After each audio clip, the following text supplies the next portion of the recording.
abubatse ingo Yesu ashimwe. Kubo tubanye bwa mbere nitwa Desire Havyarimana, ndi mwene so muri Kristo Yesu. Nakomeje gutanga intasho zo hakurya iriya igihe navayo bampaye intasho mwakira intasho zabo. Nkomeje gushimira ubuyobozi bw'itorero bwantumiye kugira ngo nze nsangire namwe ijambo ry'Imana mu ntiza amashitu yabaye.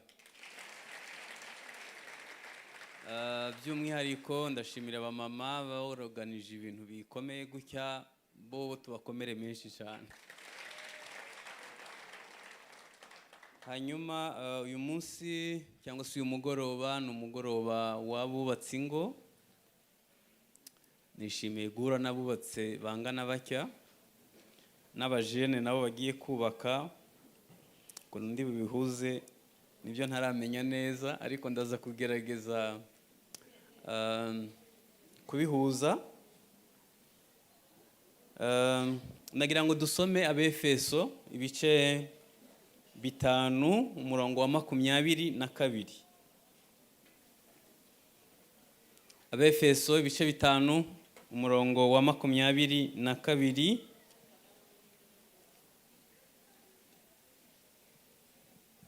Abefeso ibice 5 umurongo wa 22. Kubazanye Bibiliya, niba ufite na telefone harimo Bibiliya nabwo usome nta kibazo, ariko ntujye kuri WhatsApp.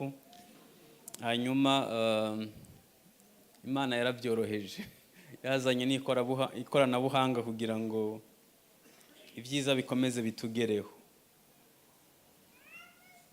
Uko abagabo n'abagore bakwiriye kumererana. Bagabo mugandukire abagore mugandukire abagabo banyu nk'uko mugandukira umwami wacu, kuko umugabo ari we mutwe w'umugore we, nk'uko Kristo ari umutwe w'itorero, ari ryo mubiri we, ari nawe mukiza waryo. Ariko nk'uko itorero rigandukira Kristo, ariko abagore bagandukira abagabo babo muri byose.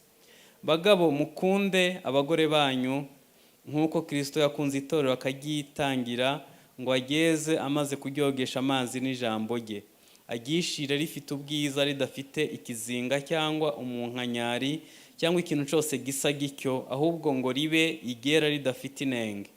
Uko niko abagabo bakwiriye gukunda abagore babo nk'imibiri yabo. Ukunda umugore we aba yikunda. Amen. Nahoze ntekereza approche ndi bukoreshe, mbona biraza kungora, ariko ndashaka gukoresha imeze gutyo. Umwanya bampaye urahagije. Nifuza kuganira namwe umwanya muto, ariko ndaza no gutanga umwanya umuntu ufite ikibazo aze kukibaza. Ariko kugira ngo nkugirire ibanga, nifuza ko tubigenza gutyo. Abenshi ndabizi ko mufite aho mwandika. Wandike ikibazo cyawe ariko ntushireho izina. Hanyuma ugiye protokole bagihe abamama hano baradufasha kuvangura ibibazo bisa. Umva niba kimwe cyabajwe n'abantu 5 gisa, bagerageze kubihuza. Turaza kugerageza gukora pano hano, dusubize ibibazo bikeya, dube dusoje umwanya bampaye. Mu gihe bampaye turaza kugerageza kubigenza gutyo. Murabinyemereye? Nsubiremo kugira ngo bigume ari ibanga, ntiwandikeho izina. Ntabwo twifuza kumenya uwabibajije. Ariko nanone wisanzure. Ariko nanone ntiwandike urupapuro rwose. Byatugora. Ugerageze uvuge bike bishoboka mu magambo, urezime ikibazo ufite. Gishobora kuba icyari cyo cyose ntaco bitwaye. Hanyuma turatangiye rero. Icyo tugiye kuganira ni urugo mu mugambi w'Imana. Urugo mu mugambi w'Imana. Akenshi tuvuga ngo ingo zasenyutse. Ariko njya nibaza ngo mbere yuko zisenyuka zabayeho.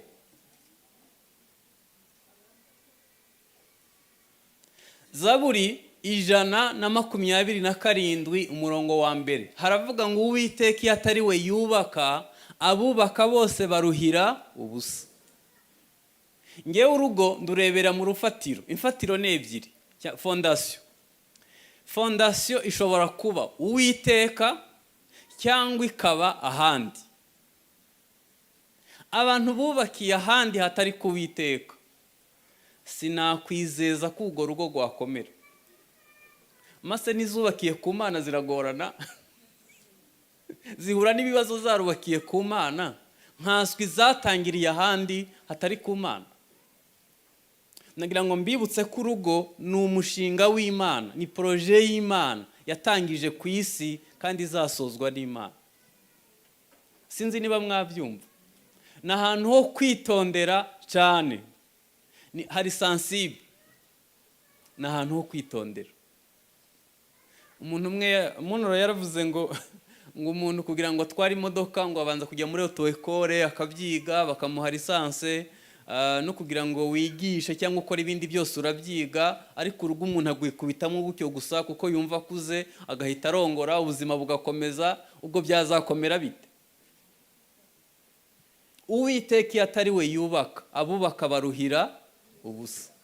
Nge rero nkora family therapy ariko mu buryo bwa gikristo. Nagira nkubwire ko ibyo ndi buvugeho ibyinshi nibiganisha ku rugo rwa gikristo.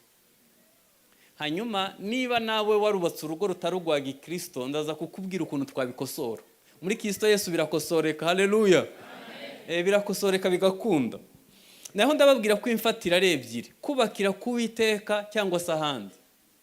Ahandi hashobora kubayo, ushobora kubona umukobwa mwiza ufite mu nda zero ukamukunda, cyangwa se ashobora kuba avuka mu muryango mwiza ukamukunda, ushobora gukunda diplome cyangwa amafaranga ye, ushobora kubona umuhungu ukavuga ati uyu muntu tubanye ibye byose bifite icyerekezo. Aho hantu hose nagira ngo mbabwire ko hatubaka. Igifaransa cyinshi n'icyongereza kubimenya ni byiza, bituma uhahira urugo, ariko ntibyubaka urugo. Amafaranga menshi ntiyubaka urugo, hubaka Uwiteka.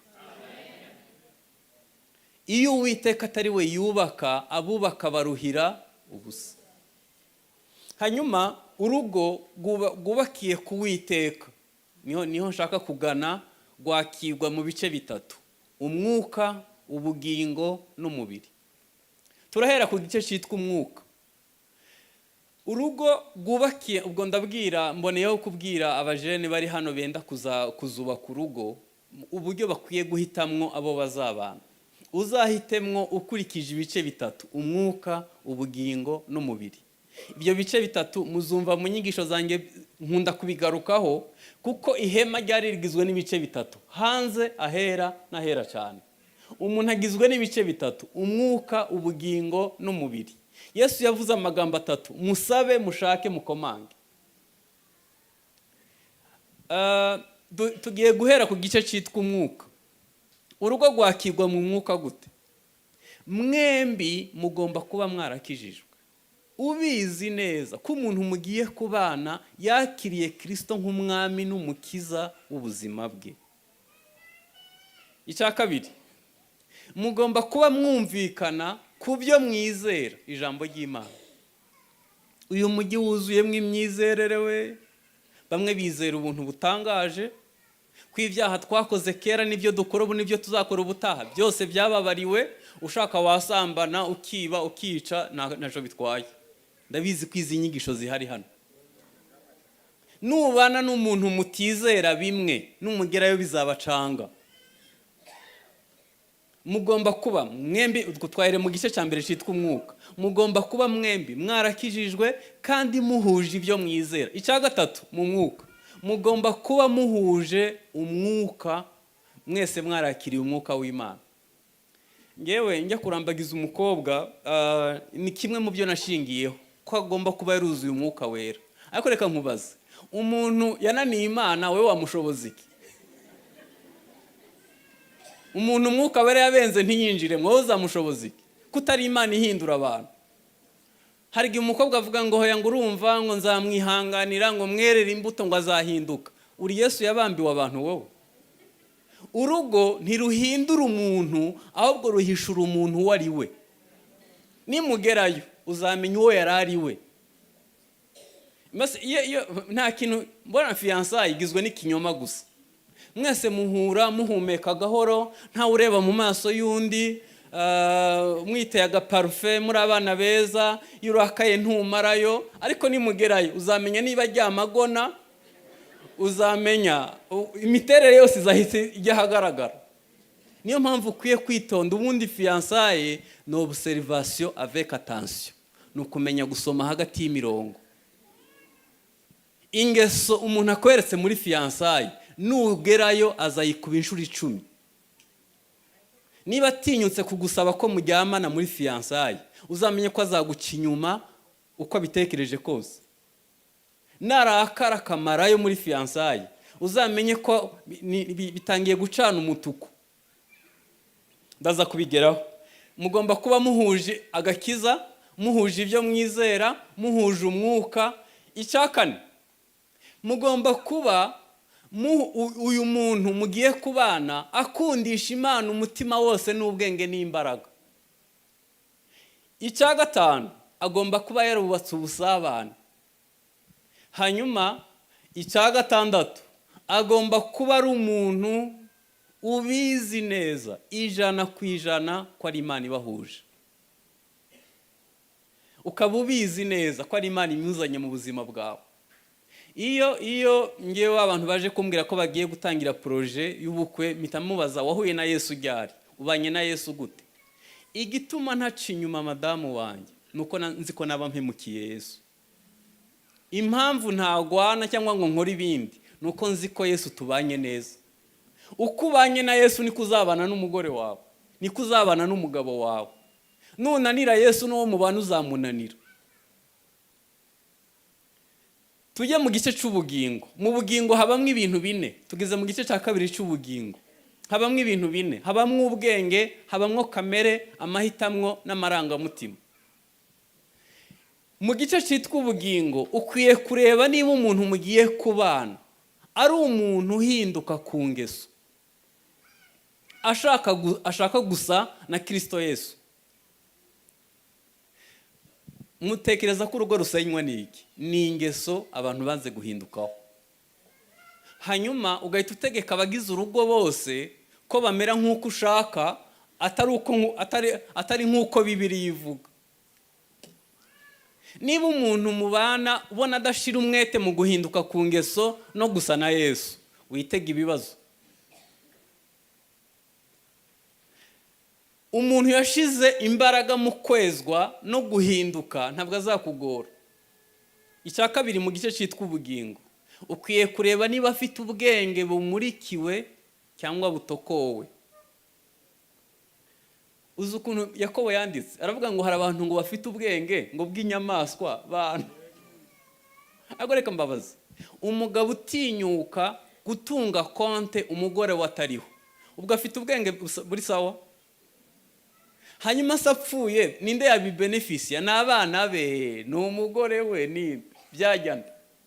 Hari umugabo w'inshuti yanjye aheruka kugura inzu ya miliyoni 100 mu Rwanda, umugore we n'abana ntibabizi. Kandi yarize azi ubwenge. Naramubwisha uri umusazi kabisa. Nta muntu utekereza neza yakora iryo kosa.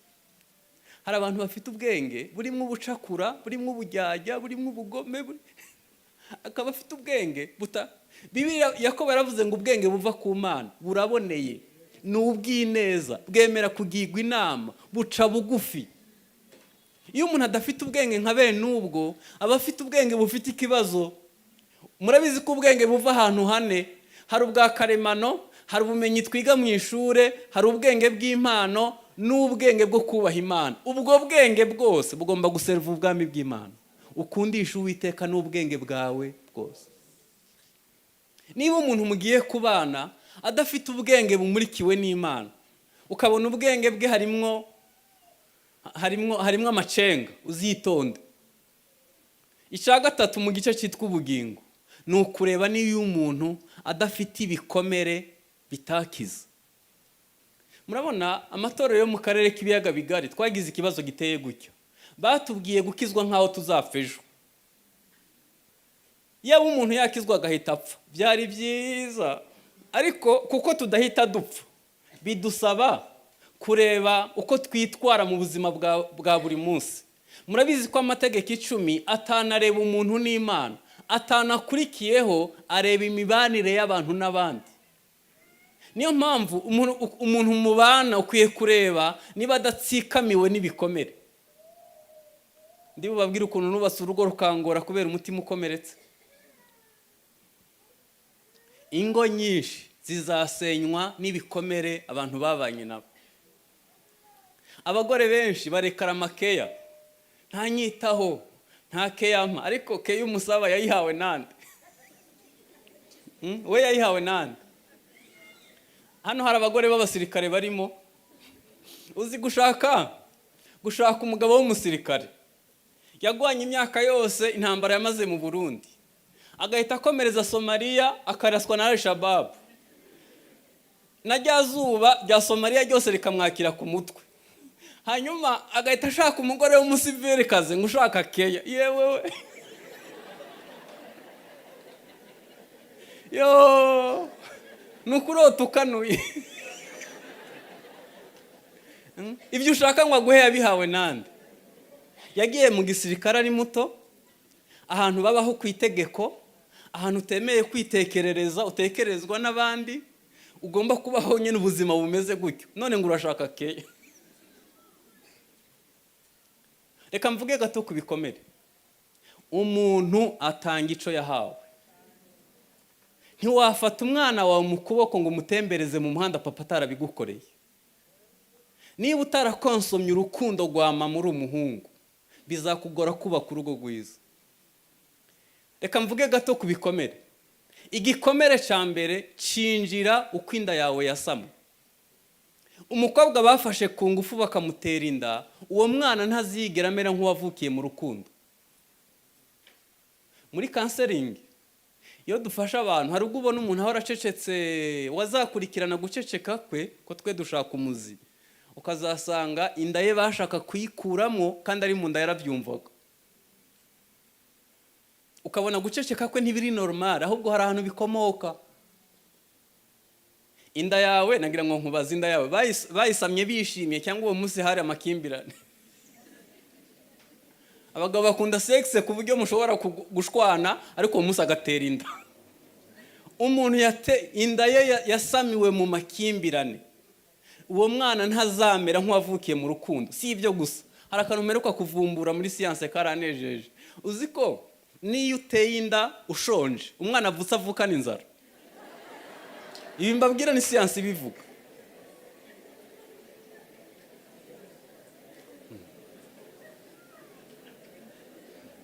Mbabwira inzara y'uburyo bunese, ntabwo ariyo naje kwigisha.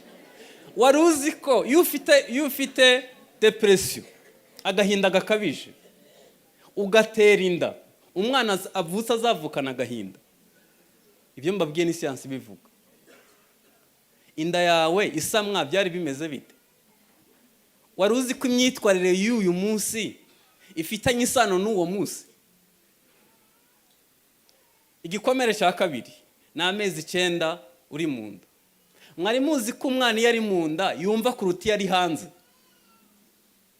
Imibabaro yose mama yahuye nayo umwana ari mu nda, umwana arayumva. Niyo papa atashe ameze neza bumvikana na mama, umwana arakina mu nda. Kandi niyo papa atashe bakimbirana na mama, umwana mu nda ahita aceceka, arabimenya.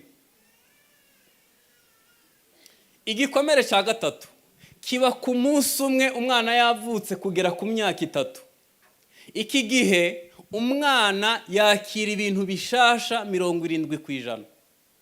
Hirya y'imyaka 3 umwana abasigaranye capacity y'ubwonko ya 30% gusa. Iwanyu ni biki wakiriye? Hanyuma ngo tuvuge ko uzavamo umugabo mwiza cyangwa se umugore mwiza. Yakira ibintu bishasha 70%. Igikomere cya 4 kiba ku myaka 3 kugera ku myaka 5. Nibwo karagiteri y'iforomo. Nico gihe bigena umuntu azabawe. Murabizi ko umwana yumvira ahantu 3: mu kanwa, kwituma no gukinisha igitsina. Mwese mwarahanyuze n'ibisanzwe. Iyo yonka arishima niwo munezero we, ariko ni naco gihe cyo kujya intoki. Iyo umwana umukubitiye intoke utamusobanuriye impamvu, nababwiye ngo yari mu nda yumva kuruta yari hanze, niba yarumva ari mu nda no hanze yakumva, ukamukubitira intoki utamusobanuriye, byiyandika mu mutwe ko akomeretse. Akajya kuri etape ya kabiri yo kwituma, icyo gihe yagiye kuri po, ntibisaba po, aho abishakiye hose ahita abirekura, aba arimo kuvumbura, niwo munezero we. Iyo yitumye mu myenda ukamukubita utamusobanuriye, nabwo mu mutwe arakomereka. Akajya kuri etape ikurikiyeho yo gukinisha igitsina, icyo gihe abaza utubazo, ukajya wibaza uwamutumye. Udukino akina 70% tugaruka ku mibonano mpuzabitsina. Reka mbabwire ukuntu bigira ingaruka ushaje. Umuntu yasimbutse etape yo kujya intoki, uzamumenya agiye kwiyarurira kuri bife, apakira ikirunga, isosi ikagenda imeneka ku nkweto. Ukibaza nibwo bwa mbere abonye ibiryo, ni waba arajya ahubwo afite ikirarane mu mutwe. Hari ahantu hari vide. Igihe cyose abonye ibiryo, icyo gikomere kirahaguruka, kuko ntihigeze ajya ngo ahage. Nzi abamama ajya ku kazi yakingiranye isukari, umukozi yamusigiye umwana. Ari isukari n'umwana igifite agaciro n'iki? Iyo umuntu yahungabanye, isukari igira agaciro kuruta umwana, kubera ibikomere abantu bagendana. Umuntu yakuze waba atajya ngo ahage, bizamugora kwitanga, abingumyi ku kigero kitabaho. Aho urabona ibimuzaho biba ari sawa, ariko ibijya ahandi biramugora. Ntimukajye murenganya abantu ngo nibatanga. Hari umuntu umwe bigeze kumbwira yo mukristo wacu, baravuga ngo ari Imana. Ndavuga nzajya kumugerageza, ndamuhamagara, ndamubwira uyu munsi nimugoroba turaza kugusura na madamu kandi turajya iwawe.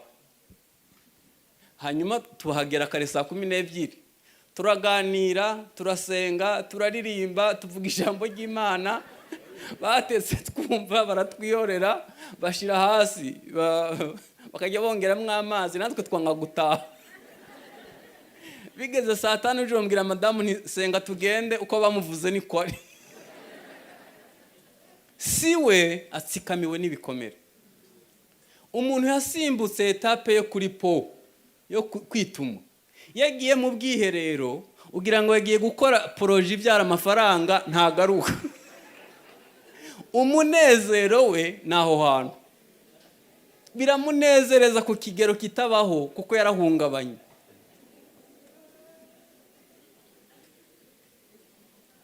Umuntu yasimbutse etape yo gukinisha igitsina, nashaka abavuga mu ndimi, nashaka abari aposo, nashaka abahanura, nashaka abakora ibitangaza, azaca inyuma uwo bashakanye. Ibyo mbabwiye ndabizi neza. Si ikibazo cy'uburiri bwiwe, ni ikibazo cy'ikirarane mu mutwe. Hari ahantu hahungabanye. Salomo yarongoye abagore 1,000, aravuga ngo mu bagore bose yabuze n'umwe, ariko mumbwiza ukuri, mu bagore 1,000 yabuzemwo n'umwe ate? Abantu benshi baca inyuma abo bashakanye, atari uko bashaka kubaca inyuma, batsikamiwe n'ibikomere. Ingo nyinshi zigenda nabi kubera ibikomere.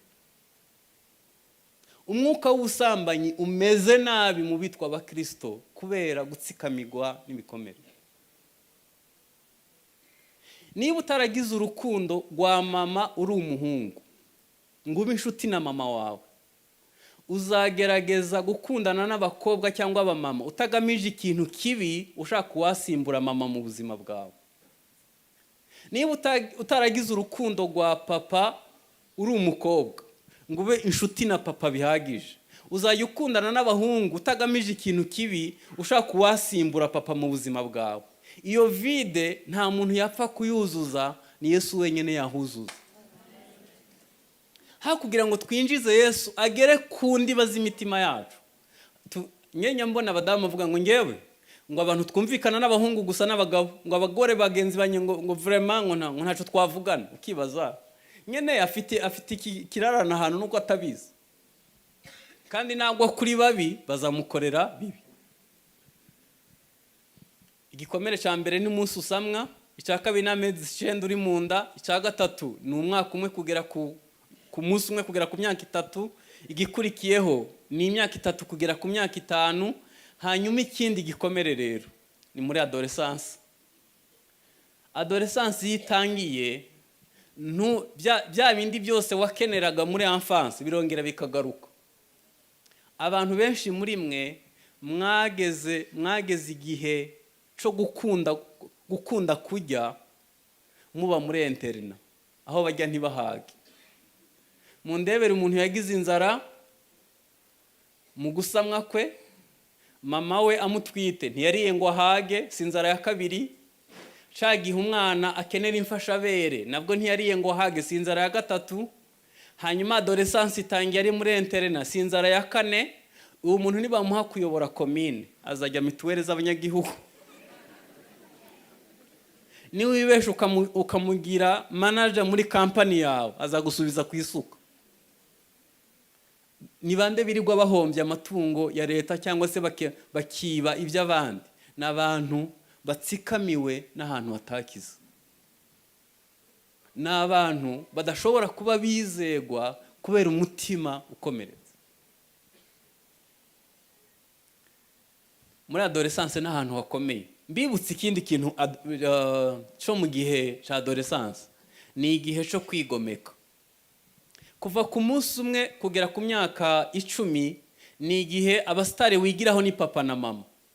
Ariko kuva ku myaka 10 kuzamura 10-12 ni igihe cyo kwigomeka. Abana bahita batangira gushaka abastare, akavuga ati ngendi Ronaldinho cyangwa se ndi undi mustare wese ugezweho. Uyu mwana ageze igihe cyo kwigomeka ukamuhanisha inkoni, umugira umugome gukuba kabiri. Imihindagurikire ye mu mubiri iri kwihuta. None nawe ugeretseho kuzana igitsuri. Uzi ubwenge wamwubakaho ubushuti. Byibuza akakubwira uko ari hariyumva mu mubiri we, akagufasha ukamufasha kuharenga. Iyo utabigenje gutyo arigomeka, akarushaho kwigomeka, akarushaho kwigomeka. Dukomeze. Ubwo ndiho ndavuga ni gute wazaba umugabo mwiza cyangwa umugore mwiza ntusangiza abantu ibikomere kandi ari byo wahawe. Nta utanga icyo atahawe. Mu gice cy'umwuka navuze ibihari, turi mu gice cy'ubugingo aho umuntu akwiye kureba niba umuntu bagiye kubana adafite amarangamutima akomeretse. Reka mbabwire ikintu gikomeye.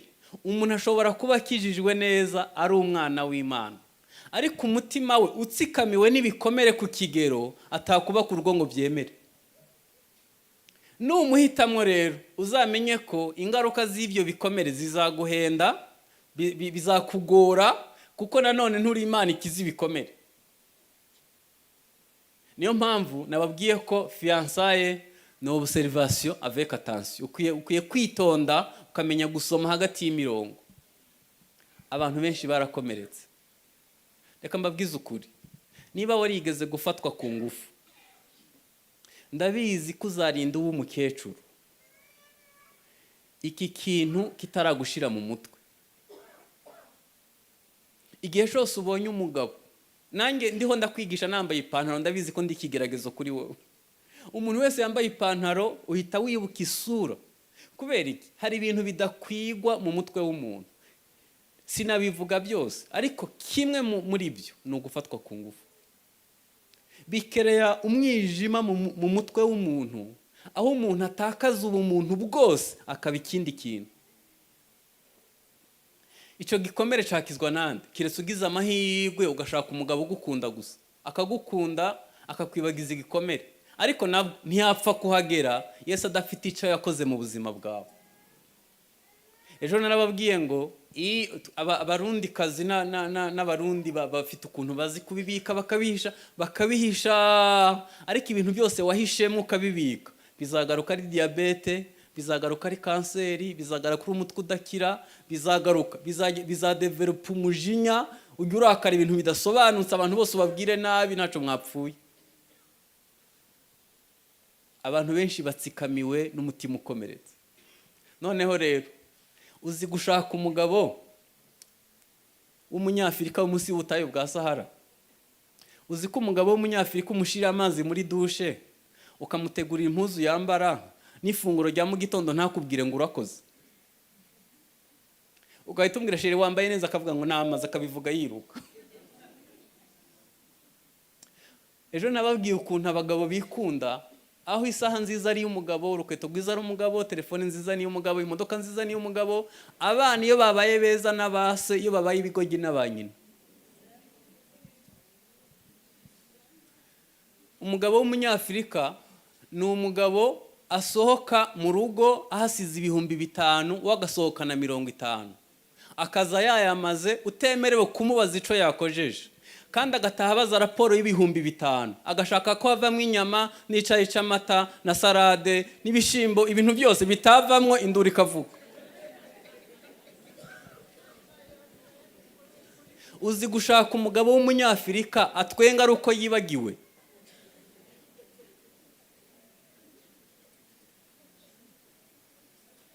Umva mbabwira kandi, abagabo iyo twagiye kurambagiza gufiyansa, uvuga amagambo abaho n'abatabaho, kuko ubwonko bwacu ukuntu bukoze, dukora ikintu kimwe n'umutima wose n'ubwenge n'imbaraga, wakirangiza ugakora ikindi. None iyo tugiye kurambagiza, uhamagara umukobwa inshuro 20 ku munsi, mbese uramusereza kugira ngo umwemeze nyene umukuri wabo. None ba nyiramama bari hano barantwenza, iyo abonye umuhamagara inshuro 10 ku munsi avuga ati ningira azajya mpeka mu mugongo, uzumirwa. Akaza yishimye avuga ko asanze umuntu, mbese murabizi ko intege nke z'abagore ari amatwi. Akabaza ati mbega umugabo uvuga neza, useka neza, unyitaho umakanya, nakugezayo azajya gushaka amafaranga, ntazibuka nuko uhari.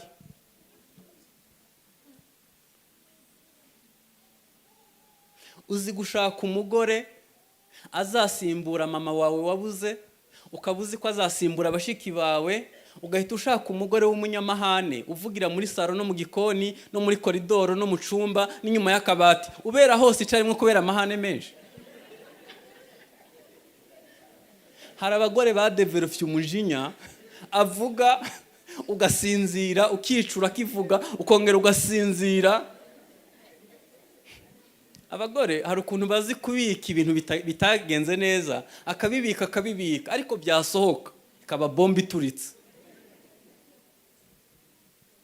Kandi niba ari ikintu gishobora abagabo ni amahane. Buriya abagabo benshi ubona bataha batinze, si ukubera ari ugukunda akabare gusa. Avuga ati umugore wanjye ndamuzi, nzajya ntaha yasinziriye. Ndabizi neza. Hari abagabo hano hanze twubaha, mbese tububaha ku kigero kiri hejuru, ariko akaba afite umugore azi kumumanura. Yagera mu rugo ukibaza niba ari we cyangwa ari uwo bavukana, kubera amahane y'umugore we. Abantu benshi bubakiye ingo ku bikomere. Reka nsubiremo mbabwire ngo ntawe utanga icyo atahawe. Hanyuma mu mubiri, urugo rwakigwa mu mubiri habamwe ibintu byinshi. Habamwe kuzuza inshingano, ndaza kubivuga. Mu mubiri habamwe umuhamagaro, isezerano n'igihango. Igihango ni ikimana? Igihango ni covenant. Okay.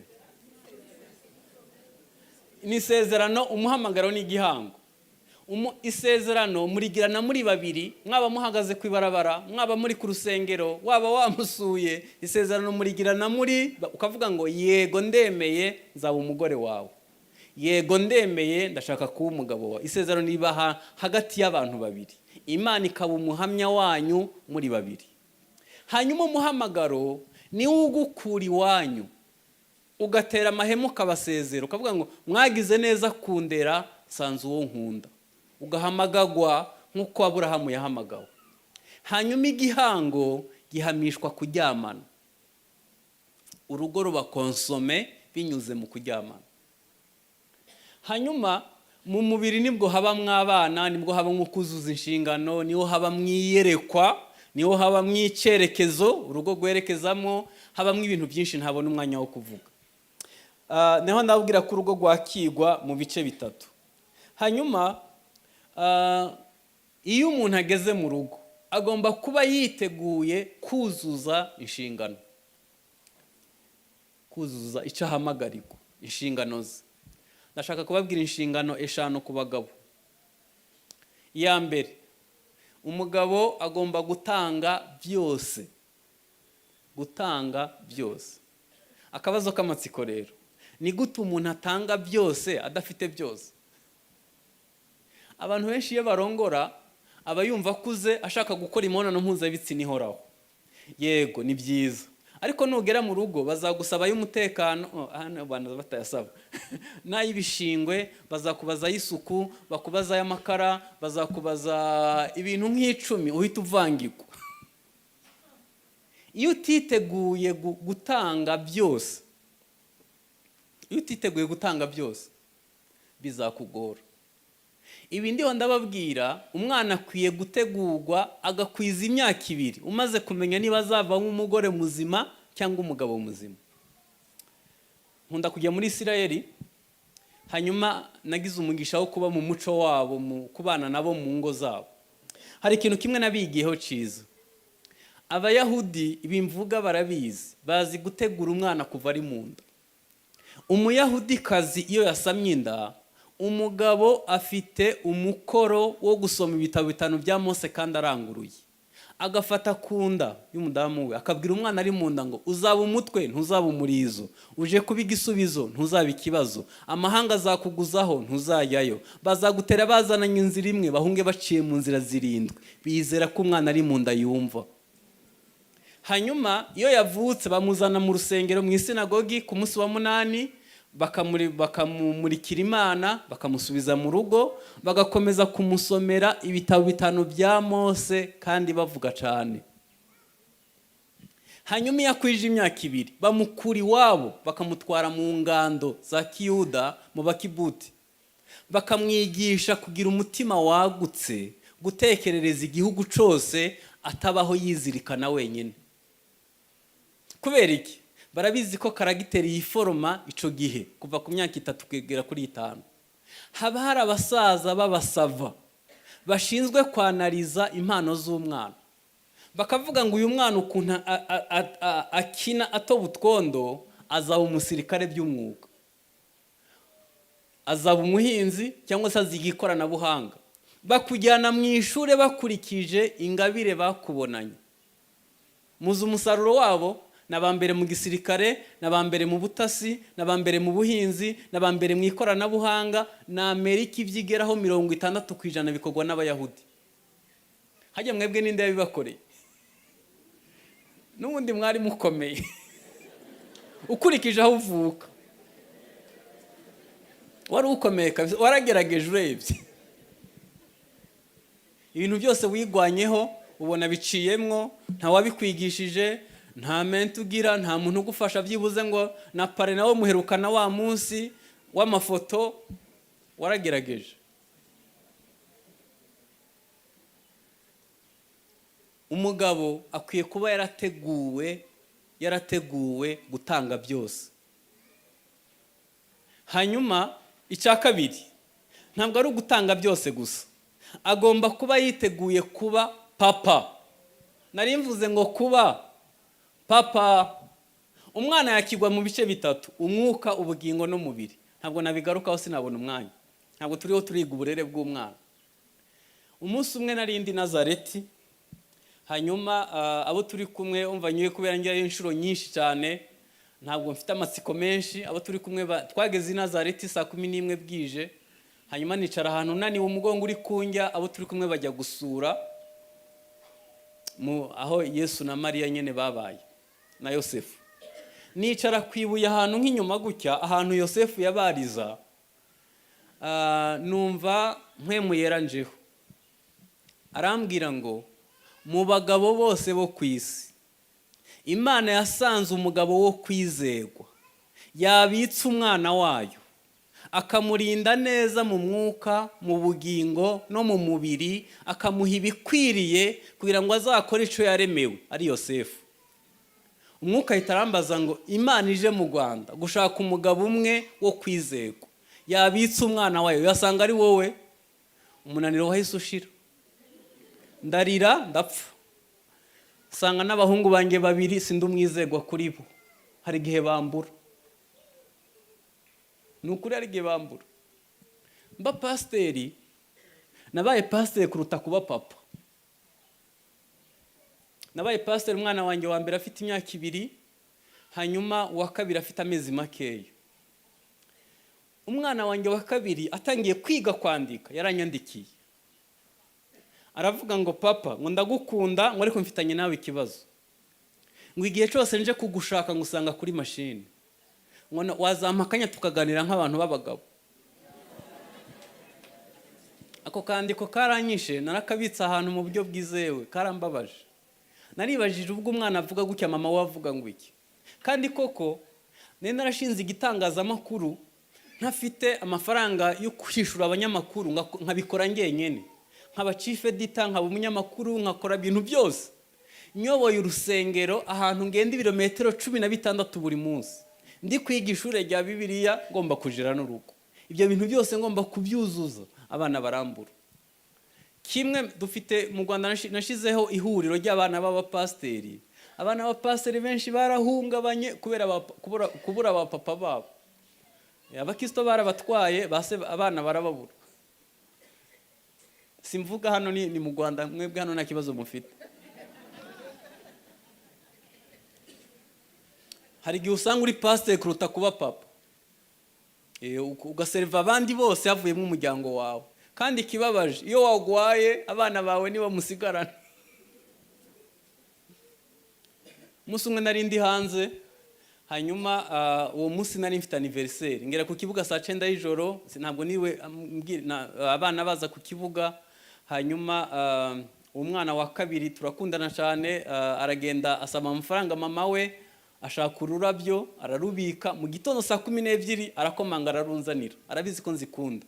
Abaziteguye mumfashe tubaha amashi. Mbese mwatumye nishima. Noneho arazambwira ngo papa, unagira nkubwire ko ngukunda, ngo nakuzaniye ururabyo, ngo ariko ngo nashaka nkubaze n'akabazo. Ngo ba bantu bose wirirwa inyuma, ngo nta muntu n'umwe azana anniversaire yawe. Numva aranyishe kabisa. Ni nkaho yambwiye ngo ba bantu bose batumye tukubura, nta n'uwibuka anniversaire yawe. Bashumba muri hano, namwe bakozi ba leta, namwe bacuruzi, mushaka amafaranga, mukore cyane, ariko mumenye ko umuryango ari ahantu h'ingenzi. Muwiteho by'umwihariko. Nta kintu wabona wagura umwana wawe. Ntacyo wabona, habe na kimwe. Umugabo agomba kuba papa. Reka mbabwire ibanga rimwe. Kororoka no kubyara ni ubuntu Imana igira. Ariko ushobora kororoka uri urubyaro rwa Kayini cyangwa ukororoka urubyaro rwa Seti rusenga. Kubyara ni sawa, ni umugisha. Ariko urabyara nka Kayini cyangwa urabyara nka